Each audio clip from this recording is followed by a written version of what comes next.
and generously tipped the doorman. As we rode the elevator to the penthouse floor, Mason's hand brushed against mine, and my heart skipped a beat. Mason said we were just friends, but it felt like we were so much more. I thought to ask him, but I was too shy. What if he didn't like me that way and was just being nice? I didn't want to scare him off, so I stayed quiet. My apartment was huge and so fancy inside, with expensive furniture, exquisite paintings, and crystal chandeliers. A family portrait hung on a wall with a gold-plated frame, and I paused in front of it. My parents looked like really nice people. Mason, what are my parents' names, and why are they in jail? Suddenly, he looked really uncomfortable. Mr. and Mrs. Harrison did some illegal stuff, but I don't know the details. I'm sorry. Then Mason told me he had to go, and I was all alone in my so-called home. I roamed around, touching and smelling things, trying to get my memory back, but nothing worked. I tried to open my phone again, but I still couldn't unlock it. I started to get tired, so I tossed it on my dresser and went to bed. The next day, Mason showed up at my doorstep looking all swoon-worthy, with his dark eyes and his movie star hair.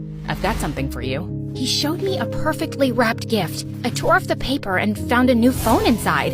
I know you can't unlock yours, so I got you a new one. Also, I have my best people trying to find out exactly where your parents are. We'll find them soon. I threw my arms around him, absolutely smitten. Later that day, I tried looking up my parents online on my new phone, but nothing about them popped up. I'd just have to wait for my visit. But thank God I had Mason, and we started hanging out every day. At my place, at his place, fancy restaurants, and museums. One day, we were walking in the park, and we saw a bunch of kids running up to an ice cream truck, but one boy was standing on the side with a sad face. Hey kid, what's the matter? I can't afford to get any ice cream. Well, how about I buy you a banana split? Or maybe 2 scoops of cookies and cream? A couple of kids appeared out of nowhere. They didn't have any money for ice cream either. I gave each of them a $100 bill, and they all ran cheering and screaming to the ice cream truck. I turned around to see Mason looking at me with a huge smile. What? Did a bird poop in my hair?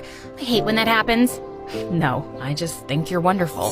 Then he pulled me into his arms, and my face was inches away from his. Mason, were you and I ever more than friends? No, but I wanted us to be. We can be now. And then he gave me the most amazing kiss, and I practically melted in his arms. A couple days later, Mason took me to the aquarium, but as I saw all these kids with their parents, I felt kinda sad. Hey, are you still thinking about your parents? Yeah, I still don't remember them. Not exactly, but I want to see them and talk to them. Maybe if I do, my memories will come back. Mason sighed and then took my hand in his. Listen, Harper, we've managed to find them, and I can arrange a visit very soon. But before that, there's something you need to know. I should have told